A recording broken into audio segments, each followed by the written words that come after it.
Ուկրաինայում պատմել են ԱՄՆ-ի փոխանցած երկու փաստաթղթի նախագծերի և Վաշինգտոնի վերջնագրի մասին։ Նոյեմբերի 19-ին Կիև է ժամանել ամերիկյան պատվիրակություն փոխնախագահ Ջեյ Դի Վենսի մտերիմ ընկեր Դենիել Դրիսկոլի ցամաքային զորքերի նախարարի գլխավորությամբ, որպեսզի քննարկի երկու փաստաթղթի նախագծեր 28 կետից բաղկացած ծրագիր և անվտանգության երաշխիքների համաձայնագիր Ուկրաինայի համար։ 3 օրերի ընթացքում ամերիկացի բանակցողները Կիևում մի շարք հանդիպումներ են անցկացրել Ուկրաինայի քաղաքական ու ռազմական ղեկավարության, ինչպես նաև եվրոպացի դեսպանների հետ։ The Guardian-ի տվյալներով Թրամփը պաշտոնապես նշանակել է Դրիսկոլին իր հատուկ ներկայացուցիչը խաղաղության ծրագիրն առաջ տանելու համար։ Ուկրաինացիները պատմում են՝ մեզ մոտ եկան վերջնագրով, եթե մինչև նոյեմբերի 27-ը չաջակցեք այս ծրագրին, ապա հետագայում խնդրեմ ինքներդ շարունակեք եվրոպացիների հետ։ Մենք ամեն ինչ կդադարեցնենք և զենքի մատակարարումները, և հետախուզական տվյալները։ Ամեն ինչ կկտրենք։ Նրանց հռետորաբանությունը այցի առաջին օրը շատ կոշտ էր, թեև հետո մի քիչ մեղմացավ։ Այս վերջնագիրը հաստատել են նաև այլ զրուցակիցներ։ Ավելի ուշ ԱՄՆ նախագահ Թրամփը հայտարարել է, որ քանի որ Ուկրաինան կորցնում է տարածքներ, ապա նոյեմբերի 27-ին հարմար պահ է Կիևի համար համաձայնելու խաղաղության պայմանագրին։ Միաժամանակ նա ռուսներին սպառնացել է նոր, շատ հզոր պատժամիջոցներով։ Օրագիր Նյուզը ձեզ համար առանձնացրել է պայմանագրի 28 կետերը, որոնք ներառում են. Առաջին. Ուկրաինայի ինքնիշխանությունը վերահաստատվում է։ Երկրորդ. Ռուսաստանի, Ուկրաինայի և ՆԱՏՕ-ի միջև կնքվում է ամբողջական և ամբողջական չհարձակման պայմանագիր։ Վերջին 30 տարիների բոլոր անորոշությունները կլուծվեն։ Չորրորդ կետով խաղաղության պայմանագրի ստորագրումից հետո Ռուսաստանի ու ՆԱՏՕ-ի միջև երկխոսություն կսկսվի բոլոր անվտանգության հարցերը լուծելու և լարվածության թուլացման միջավայր ստեղծելու համար, համաշխարհային անվտանգությունն ապահովելու և կապի և ապագա տնտեսական հնարավորությունները մեծացնելու համար։ 5-րդ կետով Ուկրաինան կստանա անվտանգության ամուր երաշխիքներ։ 6-րդով Ուկրաինայի զինված ուժերի թվաքանակը կսահմանափակվի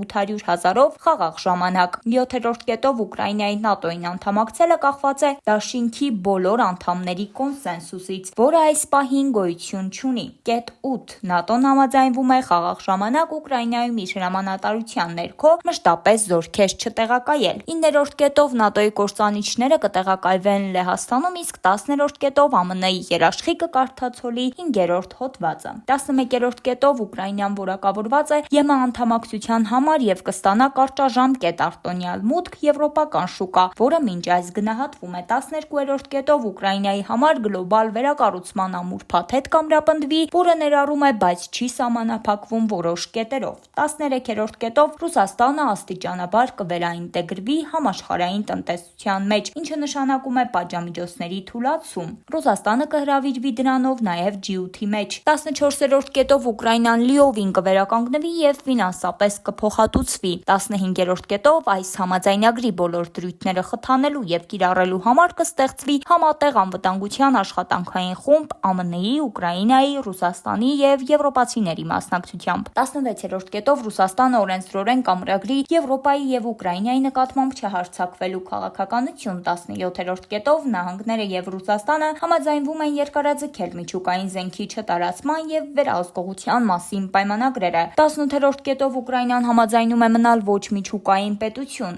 Ըստ համաձայնագրի 19-րդ կետով Զապորոժիեի ատոմակայանը կվերագործարկվի ԱՄԳ-ի հսկողության ներքո և արտադրված էներգիան կբաշխվի արդարացիորեն 50-50 հարաբերակցությամբ Ռուսաստանի և Ուկրաինայի միջև։ 20-րդ կետով Ուկրաինան կընդունի ԵՄ կանոնները կրոնական հանդուրժողականության ու լեզվական փոքրամասնությունների պաշտպանության համար։ 21-րդ կետով ամրագրվում է երկրների տարածքները։ Ուկրաինան պարտավորվում է չվերականգնել իր օկուպացված ինքնիշխան տարածքը ռազմական միջոցներով, իսկ տարածքային փոխանակման վերաբերյալ բանակցությունները կսկսեն շփման գծից։ 22-րդ կետով ապագա տարածքային կարգավորումների համաձայնեցումից հետո և Ռուսաստանը և Ուկրաինան պարտավորվում են չփոխել այդ կարգավորումները ուժով։ Այս պարտավորության խախտման դեպքում անվտանգության որևէ երաշխիք չի կիրառվի։ 23-րդ կետով Ռուսաստանը չպետք է խոչընդոտի Ուկրաինայի Ուկրաինայի կողմից Դնեպր գետի օգտագործումը առևտրային գործունեության նպատակներով ու կկնքվեն համաձայնագրեր հասահատի կիբեռնափոխադրումների ազատ տեղաշարժի համար սև ծովով։ 24-րդ կետով կստեղծվի մարդասիրական կոմիտե, 25-րդ կետով Ուկրաինան խաղաղության համաձայնագրի ստորագրումից հետո հնարավորինս շուտ կանցկացնի ընտրություններ, 26-րդ կետով կձեռնարկվեն միջոցներ հակամարտության զոհերի տառապանքների լուծման համար, 27-րդ կետով այս համաձայնագիրը կլինի